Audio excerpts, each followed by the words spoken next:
Las escuelas del budismo tibetano.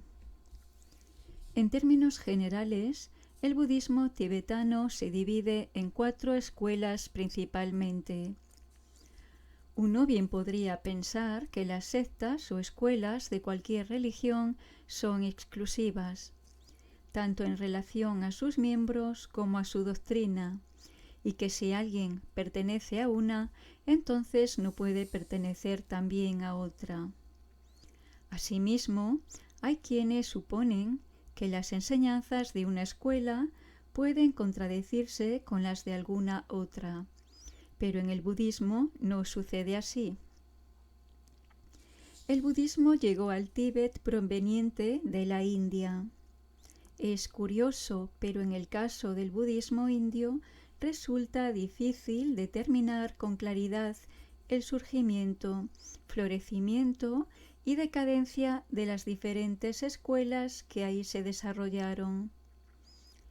Las líneas de transmisión se superponen y fluyen de una escuela a otra de manera continua. No es fácil señalar con nítida seguridad a una cierta escuela de la otra, ya que en algún momento se transforma inadvertidamente en la otra escuela o incluso en varias. Esto se debe a que el budismo indio no es sectario. Por eso, en el caso de algunos grandes maestros, no es posible afirmar con precisión que pertenezcan a una escuela en particular. El budismo tibetano sigue este modelo no sectario, así que si nos preguntamos lo que significa para el budismo tibetano escuela, todo cuanto podemos decir es que alude a determinado linaje de maestros y discípulos. Un maestro enseña budismo a sus seguidores. Luego estos, a su vez, enseñan a sus propios discípulos, y así sucesivamente. Esto es lo que denominamos escuela. Puede ser que la línea de transmisión tenga su propia perspectiva del Dharma. Quizá enfatice un aspecto de la doctrina o alguna práctica, pero al final eso solo es un énfasis.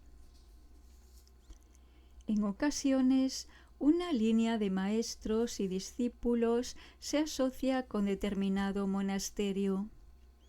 Ocurre que un maestro reside en un monasterio y allí acuden los alumnos. Cuando el maestro muere, los discípulos continúan viviendo y enseñando en ese lugar.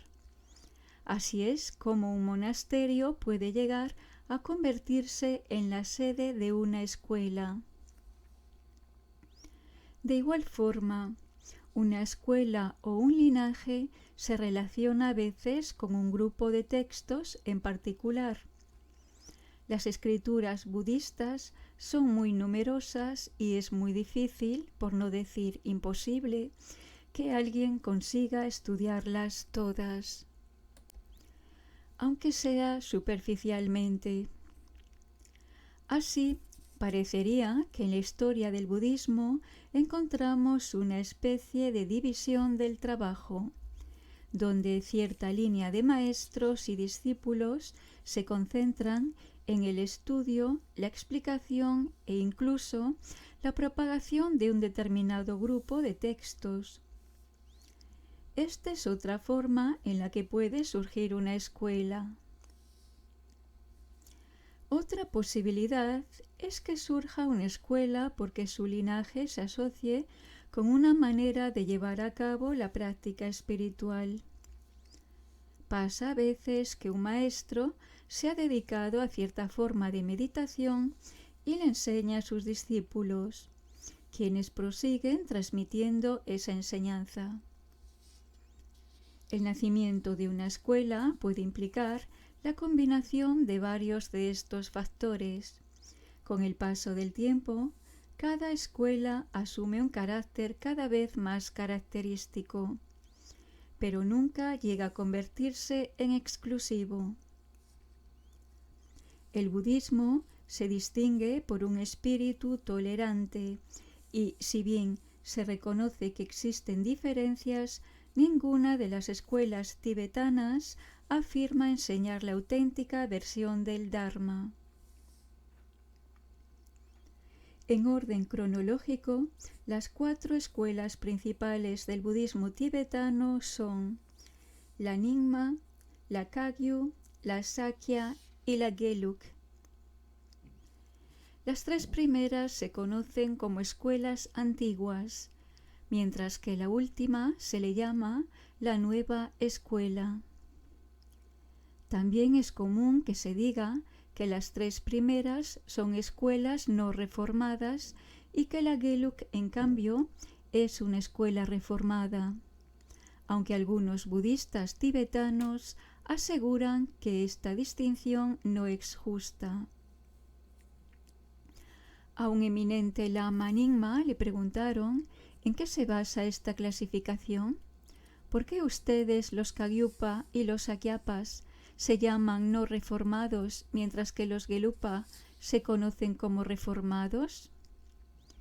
Él solo sonrió y dijo, para nosotros no fue necesaria la reforma. En realidad, la principal diferencia radica en que las 3 escuelas más antiguas son de origen indio, pues fueron fundadas por indios o por tibetanos que habían estudiado en la India, pero la escuela Gelug es autóctona. Tsongkhapa, su fundador, nunca salió del Tíbet, y la escuela que fundó es de origen tibetano puro. Una característica de las 4 escuelas tibetanas es que son triyana, tienen 3 vehículos. Para entender este término, veamos brevemente la historia. El budismo duró en la India 1500 años, desde el año 500 antes de nuestra era hasta el 1000 de nuestra era, pasó por 3 etapas bien definidas. La primera etapa duró cerca de 500 años y se caracterizó por su énfasis en el aspecto ético y psicológico de la enseñanza. En este período se estudió la mente con mucha minuciosidad, en especial con respecto a la meditación y a los estados de conciencia más elevados. También se dio mucha atención a la disciplina, ética y los preceptos monásticos. Se le describe como una fase ético-psicológica.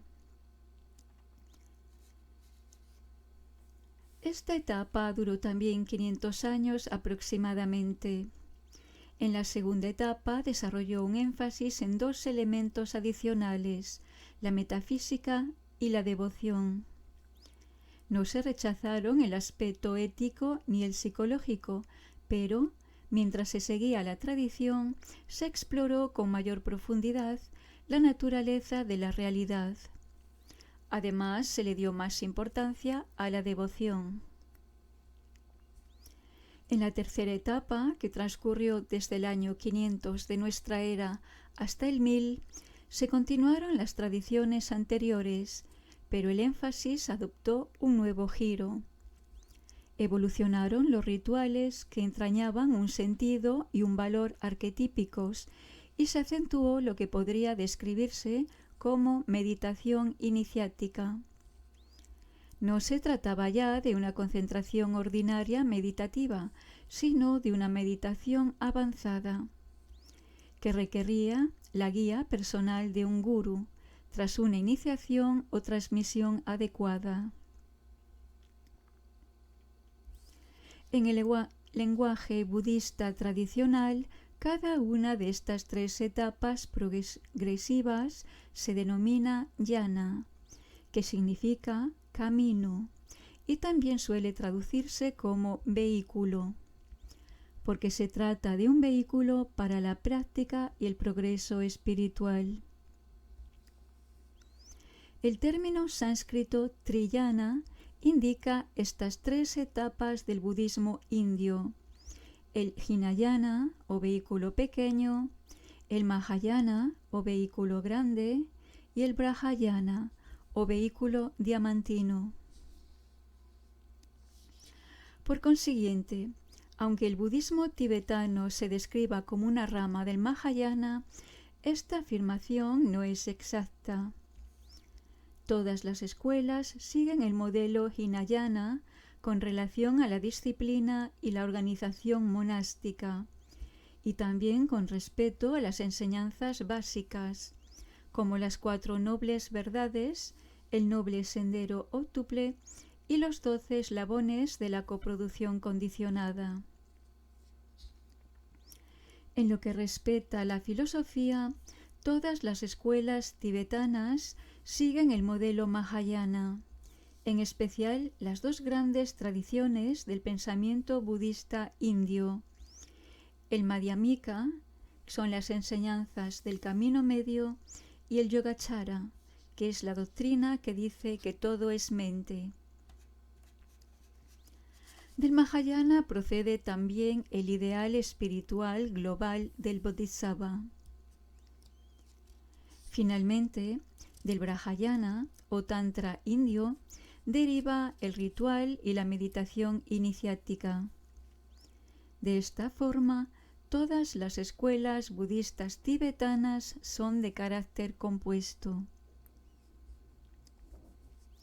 El budismo tibetano no solo considera las 3 yanas como 3 etapas sucesivas de la evolución del budismo, sino que, por otro lado, también las ven como las etapas que cada practicante recorre en su camino espiritual. Es por eso que las escuelas del Tíbet no se pueden diferenciar como tántricas o no tántricas, como intentaron hacer algunos escritores occidentales. Todas las escuelas aceptan esa triple estructura, tanto en relación a la evolución histórica del budismo como de la vida espiritual de cada individuo. Todas aceptan las 3 yanas y consideran que el Tantra es el punto culminante del budismo. En Occidente, el Tantra se ha malentendido de un modo formidable. Sin embargo, para los budistas tibetanos representa la etapa más elevada en la evolución del practicante. Otra característica común de todas las escuelas tibetanas es que aceptan las mismas escrituras como base canónica, aunque los Nyingmapa tienen algunos textos más. Estas escrituras se componen del Kangyur, que está formado por 100 o en algunas ediciones 108 volúmenes silografiados, y del Tangyur, que tiene 225 volúmenes. El Kangyur comprende traducciones al tibetano de sutras y tantras, es decir, todas las obras que tradicionalmente se consideraban como la palabra del Buda o de sus discípulos iluminados que hablaban bajo su inspiración y guía. Entre ellas se incluyen obras como La perfección de la sabiduría, el Sutra del Loto Blanco, el Sutra Lankavatara, que están traducidas al tibetano.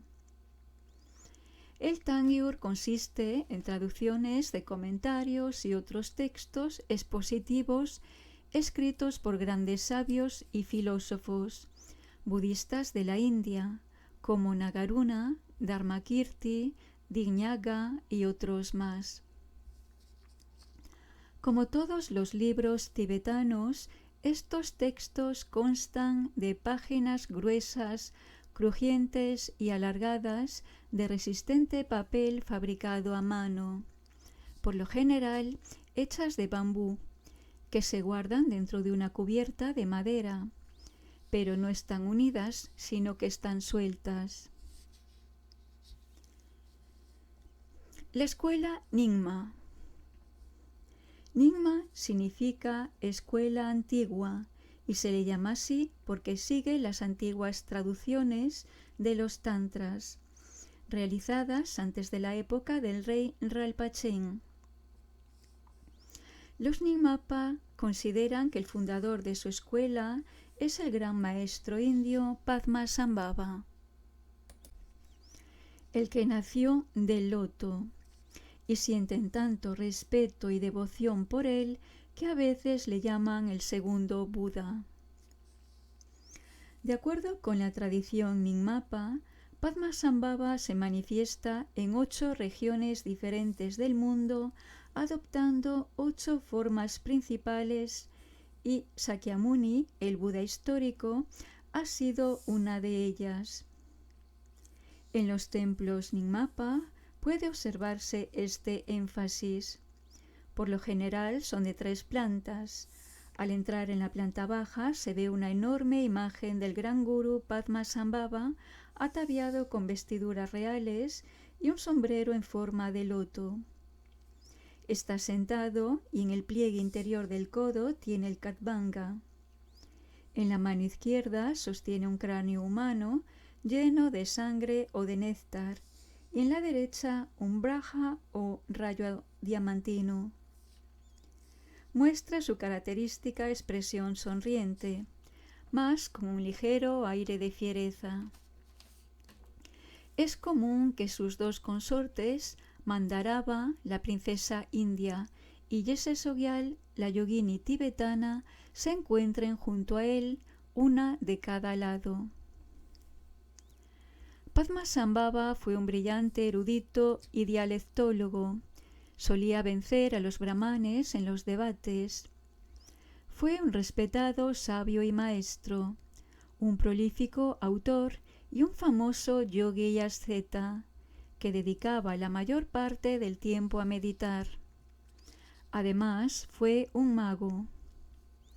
Según la leyenda, podía realizar todo tipo de maravillosas hazañas y algunos relatos afirman que también fue un consumado danzarín.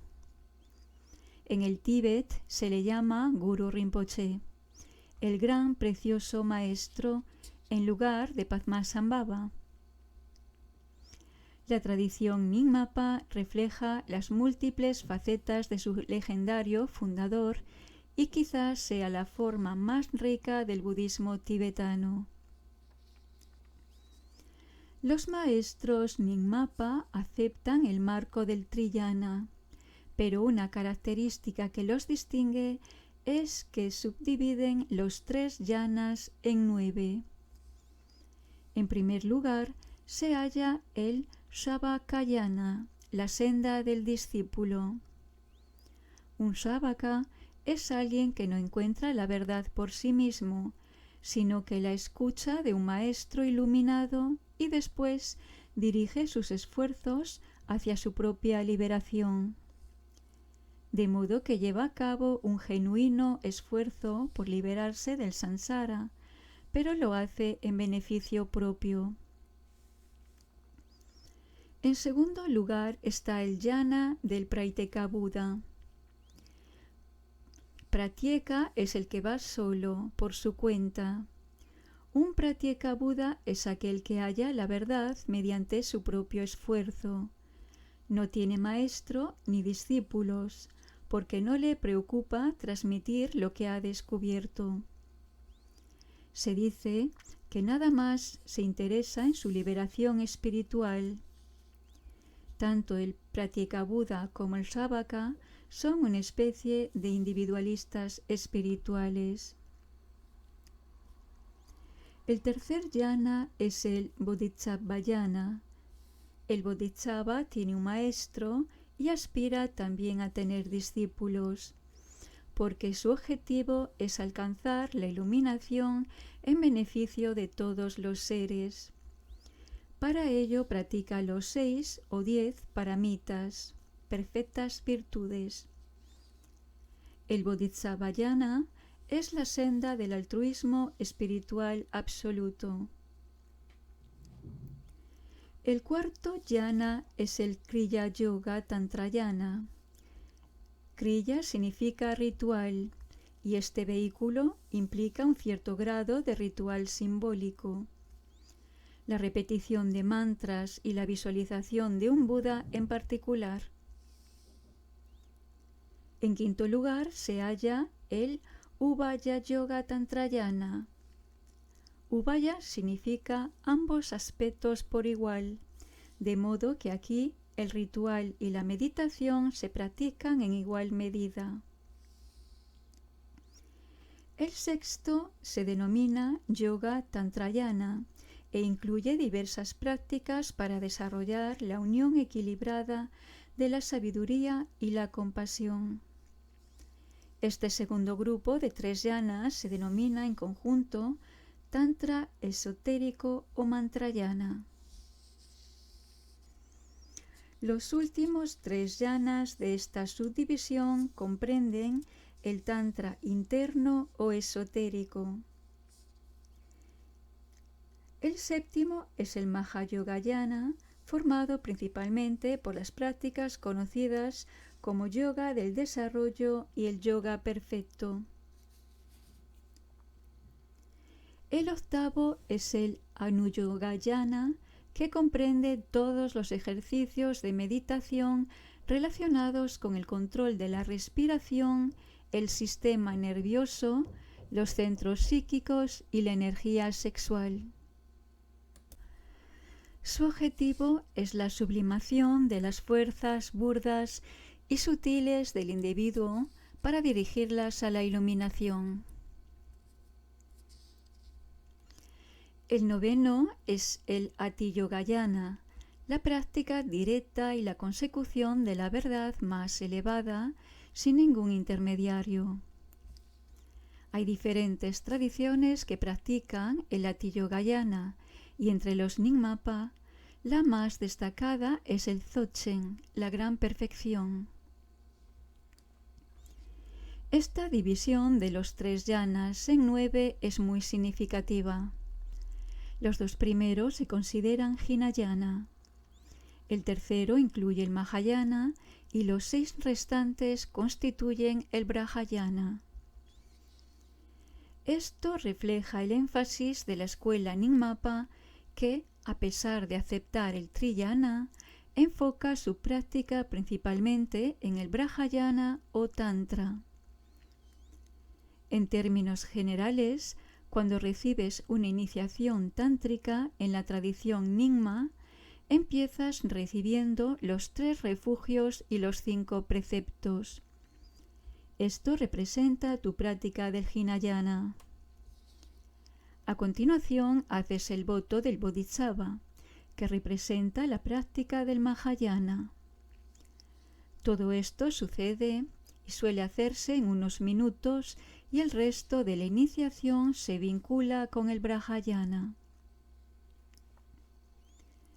Los Nyingmapas aceptan las mismas escrituras que otras escuelas, el Kangyur y el Tengyur.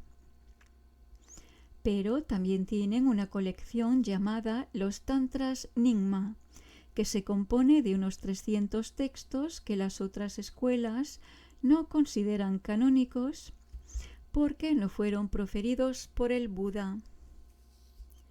Los investigadores occidentales pensaban que eran falsificaciones de los tibetanos, pero recientemente en Nepal se han descubierto textos originales en sánscrito de algunos de los Tantra Nyingma, así que quizás algunos sean genuinamente canónicos. Asimismo, los Nyingmapa tienen una importante colección de 64 volúmenes de textos conocidos como Rinchen Terma. Son las llamadas escrituras ocultas. Rinchen significa gran tesoro y Terma lo que sale a la luz. Fue Padmasambhava quien los escribió, pero que, al percatarse de que los tibetanos no estaban preparados para recibir esa enseñanza, las escondió en cuevas y bajo las rocas. Se dice que poco a poco han sido descubiertos a lo largo de los siglos. El famoso Bardo Todol, el libro tibetano de los muertos, forma parte del Rinchen Terma. A veces, durante sus rituales, los Nyingmapa utilizan un cráneo humano o un platillo de plata lleno de licor. Este representa el Amrita o la inmortalidad. Se echan una gota de licor en la palma de la mano y se la llevan a los labios. Los Nyingmapa son, a menudo, más espontáneos y vivaces que otros lamas. Acostumbran ser mucho más independientes. Son lamas que tienen su propia vida y sus propios círculos de discípulos, monjes y laicos. Además, no siguen una línea monacal tan estricta. Algunos de los más grandes lamas Nyingmapa ni siquiera son monjes. La escuela Gelug. Los Gelupas son literalmente los virtuosos. No es que los seguidores de las otras escuelas no lo sean, pero los Gelupas se especializaron en la virtud. Ese fue su punto fuerte. La escuela Gelug fue fundada por Tsongkhapa en el siglo XIV y a esta pertenecen los Dalai Lamas. Para comprender a esta escuela hay que tomar en cuenta el carácter y la trayectoria espiritual de Tsongkhapa, que sin duda es una de las grandes figuras del budismo tibetano. Tsongkhapa encarna la característica espiritual y el genio religioso de su pueblo. Principalmente se le conoce como el reformador del budismo en el Tíbet, ya que proscribió muchos abusos. Fue además un gran organizador, unificó la sangha monástica hasta un nivel considerable e impuso una disciplina coherente. Se considera que es uno de los santos eruditos más destacados. Los santos no suelen ser eruditos y a menudo los eruditos no son santos en absoluto, pero en Tsongkhapa se daba esta fusión tan inusual. Era un estudioso que al mismo tiempo llevaba una vida de santidad, combinando ambos aspectos casi a la perfección. Tsongkhapa nació en el año 1357 en una familia muy humilde, en una localidad llamada Tsongkha, que significa Valle de la Cebolla, en la provincia de Amdo, al noreste del Tíbet. El famoso monasterio de Kumbum, memorable por sus 100.000 imágenes de Buda, fue construido más tarde en el lugar que Tsongkhapa había nacido. Su epíteto, el hombre del Valle de la Cebolla, refleja la convicción tibetana de que es una falta de respeto llamar a una persona respetable por su nombre. Por eso acuñan una especie de título. Durante su ordenación, Tsongkhapa recibió el nombre monástico de Suma Tikirti. En sánscrito quiere decir merecedor de elogios, debido a su notable inteligencia. Parece ser que fue un niño precoz, por no decir un prodigio. Su educación religiosa empezó cuando tenía 3 años, edad en que recibió varias iniciaciones y empezó a practicar la meditación. A los 7 años se convirtió en un Sharamanera, un monje novicio. Según el Vinaya, el libro de la disciplina monástica, uno puede recibir la ordenación si tiene la edad suficiente para ganarse la vida ahuyentando a los cuervos de las cosechas, una ocupación muy importante en un país agrícola, y en Oriente esto por lo general sucede a los 7 años. Cuando cumplió los 16, lo enviaron a estudiar a diferentes monasterios del Tíbet central. Durante mucho tiempo anduvo de un maestro a otro, aprendiendo de manera sistemática cuanto abarcaban los estudios budistas. Estudió las voluminosas escrituras de la India. En particular, estudió lógica, matemáticas y la tradición ayurvédica indo-tibetana de ciencias médicas. Como es natural, aparte de todo esto, estudió y practicó las enseñanzas de los 3 yanas budistas. Es evidente que para llevar a cabo su propia labor de enseñanza, Tsongkhapa pudo inspirarse en una abundante fuente. Se sumergió en todas las tradiciones existentes, tomó lo mejor de ellas y las codificó y sistematizó de tal forma que todavía hoy se valora su importante contribución que impulsó el estudio del budismo tibetano. A los 25 años recibió su ordenación completa como monje budista. Esta ordenación superior, por lo regular, la reciben los monjes a los 20 años. Pero como Tsongkhapa estaba ocupado en sus estudios, hubo de posponerla. Después de ello se dedicó a continuar sus estudios y a enseñar.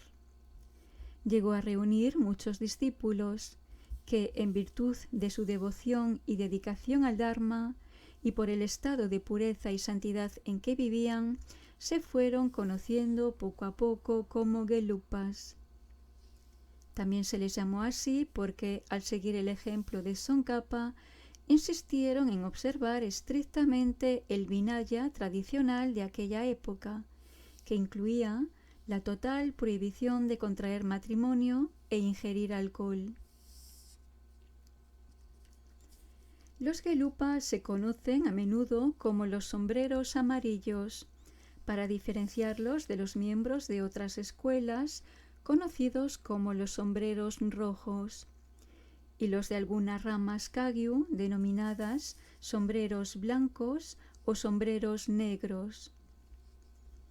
Esta distinción se vincula con ciertas ceremonias tántricas de iniciación, durante las cuales el lama oficiante se pone un sombrero, amarillo en el caso de los Gelupa y rojo en el de los Nyingmapa, en el momento en que se está identificando a través de la meditación con el Buda o Bodhisattva que encarna la iniciación que está a punto de otorgar. Por lo tanto, el discípulo siente que la está recibiendo del propio Buda o Bodhisattva a través del maestro. Una vez transcurrido este momento, el maestro se quita solemnemente el sombrero y lo entrega a un acólito para que lo doble y lo guarde. Hasta la época de Tsongkhapa, todos los lamas, siguiendo la tradición india, usaban sombreros rojos con este objetivo.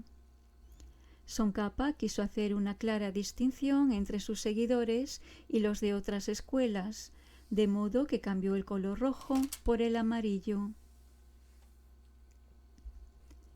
Durante la vida de Tsongkhapa, sus discípulos fundaron en Lhasa, la capital del Tíbet, o en sus alrededores, 3 grandes monasterios: Ganden, Sera y Drepung. Todavía existen, aunque los invasores chinos los han dañado seriamente. Antes de la ocupación china, los monasterios de Ganden y Sera albergaban cada uno cerca de 5.000 monjes. El de Drepung era aún mucho mayor, con cerca de 7.000 monjes. Eran casi como ciudades monásticas. Tsongkhapa fue un prolífico autor. La colección oficial de sus escritos abarca 16 grandes volúmenes. Sus 2 obras principales son el Lamrim Chenmo y el Garim Chenmo. Lamrim significa etapas del camino. Chenmo significa grande. La obra es un estudio del camino espiritual según la tradición mahayana. Explica minuciosamente la práctica de las paramitas y otros temas y cita innumerables escrituras budistas. El Garim presenta asimismo el camino tántrico, es decir, el Brahayana. Estas dos obras, tan completas y sistemáticas, son la base de los estudios Gelug.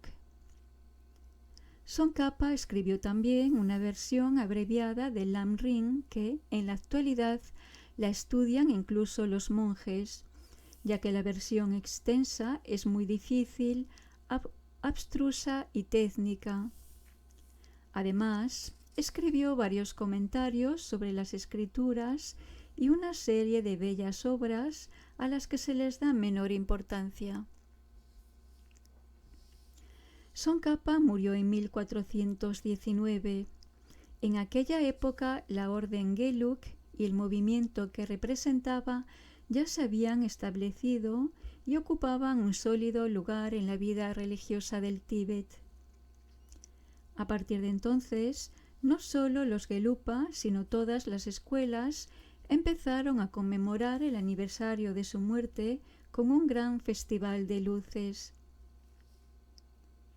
A medida que empieza a oscurecer, la gente coloca hileras de pequeñas lámparas de aceite o de mantequilla alrededor de cada casa, monasterio y templo, a lo largo de los parapetos, en los tejados planos y en el alféizar de las ventanas.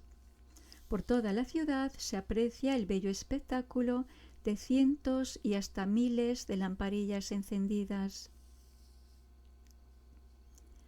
La fuerte personalidad, la vasta erudición, la capacidad organizativa y el talento espiritual de Tsongkhapa dejaron una huella indeleble en el budismo tibetano.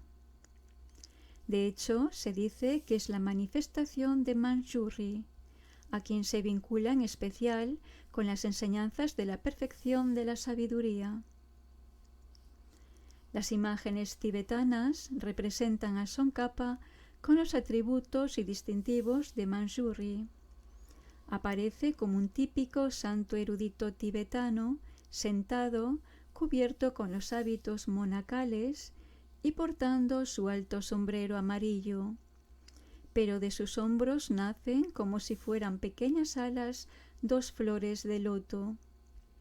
En una de ellas luce la espada de Manjusri que corta las cadenas de la ignorancia. En la otra se ve el libro de las escrituras de la perfección de la sabiduría. A los Gelupas le gusta mucho el debate. Dos monjes, rodeados por varios espectadores, sostienen una especie de discusión dialéctica. Este ejercicio lo prescribe de manera estricta la tradición. Todas las preguntas y las respuestas se basan en sus libros de lógica y filosofía y se acompañan con marcados ademanes. Los participantes pasan horas o incluso días practicando esos debates y son examinados para valorar su competencia en ellos. La escuela Sakya. El término Sakya no tiene nada que ver con la palabra Sakya, el nombre de la tribu a la que perteneció Siddhartha Gautama, el Buda. En tibetano, Sakya significa tierra amarillenta y se refiere a un terreno en barbecho o sin arar, y es ese el nombre del principal monasterio de esta escuela, situado en un lugar conocido como región de la tierra amarillenta. Esta escuela fue fundada en el año 1073 por el gran maestro Drogmi, que estudió en la India durante muchos años con diversos maestros espirituales. Sin embargo, generalmente se considera a Konchok Gyelpo, discípulo de Drogmi, como fundador de esta escuela. Konchok Gyelpo no fue un monje, sino laico. Aunque en un inicio las cabezas de la escuela Sakya estaban casados, después adquirieron la costumbre de vivir como monjes y por lo regular le sucede en el puesto un sobrino que también era monje. De modo que cuando la cabeza de la escuela Sakya muere, ocupa su cargo el hijo de su hermano o hermana y a su muerte le sucede su propio sobrino, nieto de su predecesor. De ese modo, la sucesión avanza y retrocede entre dos ramas familiares colaterales. Los Sakyapas se distinguen en especial por su erudición. Su representante más destacado y quizás el mayor erudito tibetano fue el famoso Button, que vivió en el siglo XIV. Fue él quien se encargó de la recopilación del Kangyur y del Tangyur y el conjunto de textos budistas que conforman estas dos grandes ediciones está aceptada por todas las escuelas del budismo tibetano como la colección oficial autorizada. Escribió también una importante historia de las enseñanzas del Buda, en la que se explica tanto el budismo de la India como el del Tíbet. Otro gran historiador, Taranatha, perteneció a una rama de las tradiciones Sakya. Hay una estrecha relación entre los Sakyapas y los mongoles. Fueron los Sakyapas quienes convirtieron este pueblo guerrero al budismo. Como muestra de agradecimiento por las enseñanzas que habían recibido, a los mongoles apoyaron políticamente a los Sakyapas, a tal punto que el supremo abad de la escuela Sakya gobernó prácticamente todo el Tíbet durante un periodo de 80 años, etapa que se extiende desde la segunda mitad del siglo XIII hasta la primera mitad del siglo XIV. Podría decirse que fueron ellos quienes prepararon el terreno para el posterior gobierno de los Dalai Lamas. La escuela Kagyu. Ka sencillamente significa hablar y Gyu tradición, o sea, que el nombre quiere decir escuela de la tradición o del linaje oral. Los Kagyupas hacen muy poco énfasis en el estudio de las escrituras. Otorgan mucha más importancia a lo que ellos llaman instrucciones susurradas al oído. Instrucciones que el gurú da directamente al discípulo y que quizás nunca se hayan escrito. El linaje Kagyu se remonta al siglo XI, con el gran maestro bhutanés Marpa, que estudió en la India con Naropa. La figura más famosa de esta escuela es Milarepa, discípulo de Marpa. Su nombre significa Mila, el que lleva ropa de algodón, y es, sin duda, uno de los personajes más vitales e interesantes en la historia del budismo.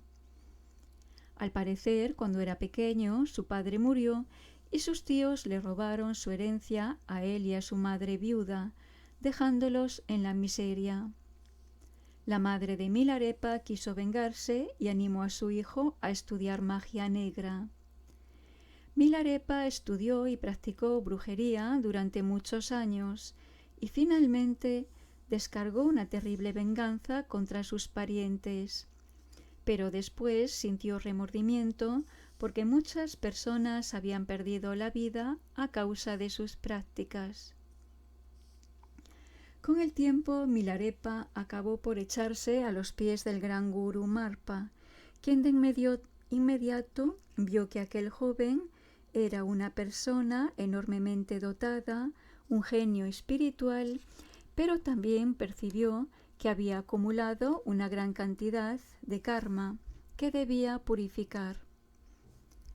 Marpa sabía administrar una férrea disciplina espiritual y sometió a Milarepa a tan arduas pruebas que éste llegó a desesperarse. Incluso deseó suicidarse, pero la esposa de Marpa le animó a seguir. Al parecer, sin que su marido lo supiera. Y finalmente, después de muchas luchas, recibió la iniciación y fue enviado a meditar en la soledad de las altas montañas. Si observamos la vida de Milarepa a partir de aquel momento, vivió hasta una edad avanzada, notaremos que su característica más sobresaliente fue la de su absoluta entrega. Nunca hizo las cosas a medias, nunca hizo concesiones, jamás cedió un ápice. Por ejemplo, a un monje le está permitido poseer una serie de cosas, pero Milarepa no tuvo nunca nada. No llevaba ropa, solo una pieza de algodón. En cierta ocasión tuvo un cuenco de barro en el que solía hervir las ortigas que recogía para comer, pero un día se rompió y dejó de tener realmente nada. Otra historia narra que una fría noche de invierno Milarepa dormía en su cueva. No tenía ropa ni nada con que cubrirse. No tenía fuego ni comida. En medio de la noche se despertó al oír pasos de alguien acercándose y comprendió que era un ladrón. A Milarepa le hizo gracia la situación y gritó: «No sé cómo podrás encontrar algo de noche cuando yo no he podido encontrar nada de día». Los tibetanos, incluso, por lo visto, los ladrones, tienen un gran sentido del humor, así que éste se echó a reír y se fue. Tradicionalmente se dice que Milarepa ha sido el yogi más importante del Tíbet. No había práctica espiritual, forma de meditación, ni logro que no dominara. Fue también un maestro extraordinario y un excelente poeta. Su colección de poesía más conocida es el Mila Grubum, las 100.000 canciones de Milarepa. Aunque no son 100.000, en tibetano el título significa canciones completas. Estos poemas no solo son importantes por su profundidad espiritual, sino que, además, la mayoría de ellos están bellamente compuestos. La escuela Kagyu, siguiendo los pasos de Milarepa, insiste en la práctica del budismo mucho más que en el estudio de la teoría, y antes de la ocupación china había muchos ermitaños kagyupas viviendo en lugares remotos e inaccesibles del Tíbet. Las prácticas Kagyu consisten principalmente en los 6 dharmas o yogas de Naropa. El primero de ellos es la generación del calor interno.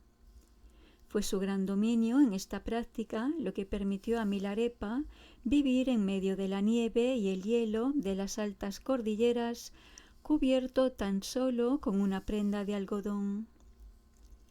El segundo de los 6 dharmas de Naropa es percibir la naturaleza ilusoria de la personalidad, lo irreal de nuestro propio ser. El tercero es la práctica de percibir que toda la existencia tan solo es un sueño. El cuarto consiste en comprender la clara luz de la vacuidad. El quinto es el dharma de alcanzar la iluminación en el estado que sigue a la muerte, práctica conectada con las enseñanzas del libro tibetano de los muertos. Y el sexto dharma o yoga de Naropa es la transferencia de la conciencia, no solo a otras formas de vida, sino a estados más elevados del ser.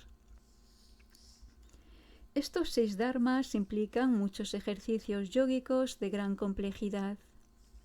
Sin embargo, la práctica más elevada de los Kagyupa es el Mahamudra o gran símbolo, que corresponde al Ati Yoga o yoga supremo de los Nyingmapa, y también en ciertos aspectos al Chan o Zen en su sentido más elevado.